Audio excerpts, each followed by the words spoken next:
In this video, we're going to take a look at some data from Card Hedge and just try to answer the question of what happens to players' card value when they are just coming back from a long-term injury. So we're going to look at 5 players: Michael Porter Jr., Jamal Murray, Kawhi Leonard, Ben Simmons, and Zion Williamson, and just see what has happened to their card values over the past year or so. Where are they at now compared to the general market movements, and just to see what we can see from the data. So let's get into this.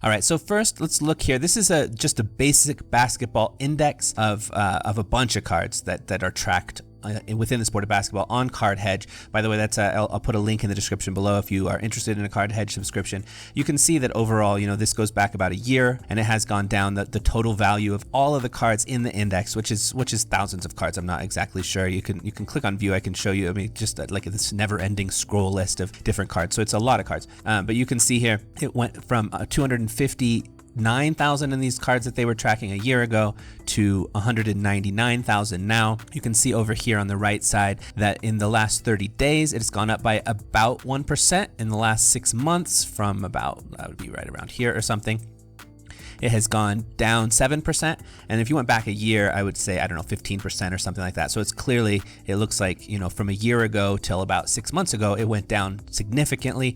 Since that time, it has had some ups and downs. It's a little bit more straight across. If you're just curious, you can see the same in football. It had somewhat of a similar trajectory, maybe in the last, somewhat of a similar trajectory. It came down a little bit less heavy. It came down a little slower, and then maybe a little bit more recently came down, but then it's evened out for the most part in the last couple of months, with some small downhills. And then baseball looks a little bit more just straight across the whole way through, which I was kind of surprised to see.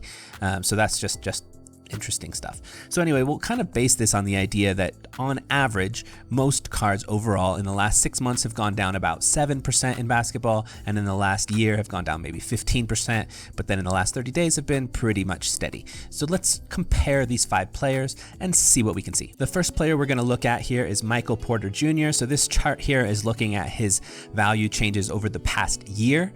So again, you can see a year ago, his price, this is for the PSA 10 of the Prism rookie, it was going for right about $100, and then most recently it's going for $30 to $40 in that range. And you can see, he has a very clear downward trajectory over time. And then as he's thinking about coming back, as people are thinking about that, you do see some little spikes in here more recently.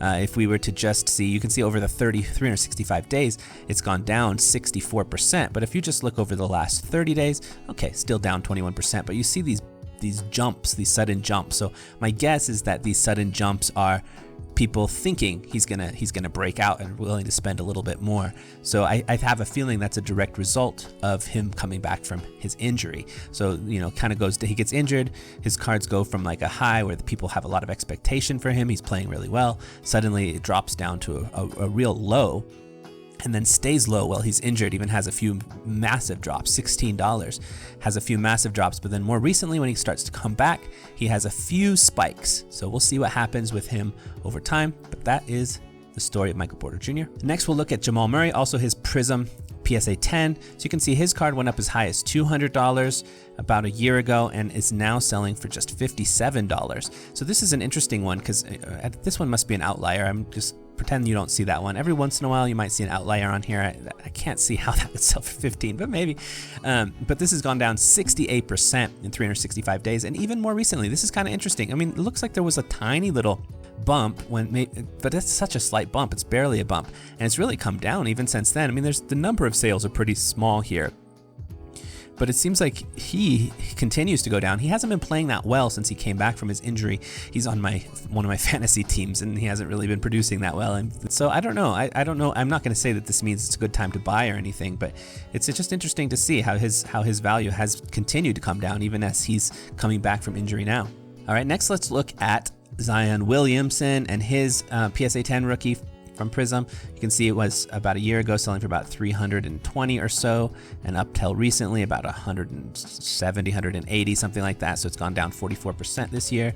You can see, this is kind of interesting. It started to come down, again, but this is at the same time that a lot of the other changes in the market were happening in general. And then maybe back 11 months ago, beginning of the year, it's really stayed surprisingly flat. This is interesting because he's had an injury problem. Right here, maybe people were starting to think he might come back, so it goes up a little bit, but it stayed surprisingly flat. And I kind of suspect that a lot of this might just be because some people don't want the floor of him to go too low because they've invested a lot of people with a lot of money have invested a lot in him. I think there's more incentive for them to try to keep his market propped up.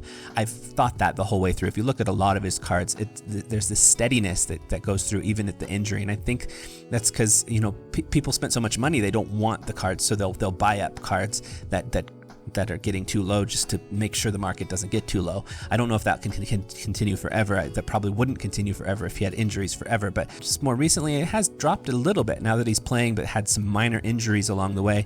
This might be an outlier here. I don't know if I would consider that one, but it's generally quite flat over the past 10 months, which is quite interesting. So next is the roller coaster of Ben Simmons. This is interesting. I think this one defies some of the patterns of the other cards for very specific reasons. I mean, you can see in general, it went from 255, but right here is also only 125, and up till now it's 76. So it's definitely gone down 56% in 365 days.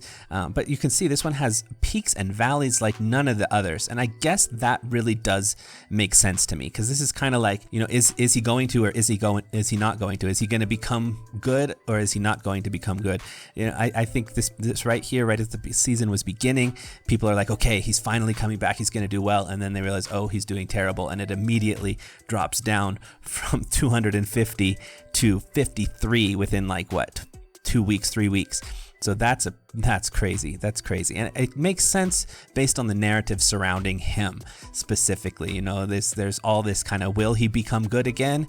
Or actually, is he what he is proving to be? So I think that's probably makes sense with that one. And the last one we're going to look at here is Kawhi Leonard. So this one you can see it's also gone down, but it's like a lot of these. It's like a year ago there was a big dip, and then somewhere around here, around January or so, things have kind of flattened out a little bit. I mean, he certainly has gone from 750 to 500, and with a peak in here of 975, and then down here half a year ago went down as low as 350.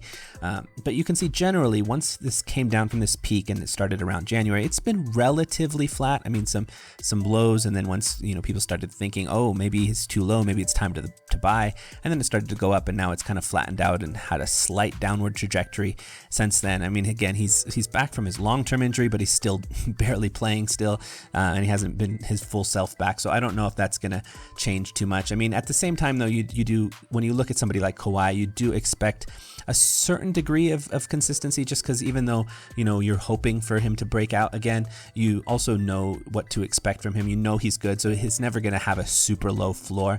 Like somebody like Michael Porter Jr., for example, could have an extremely low floor because you don't know how what his bottom is.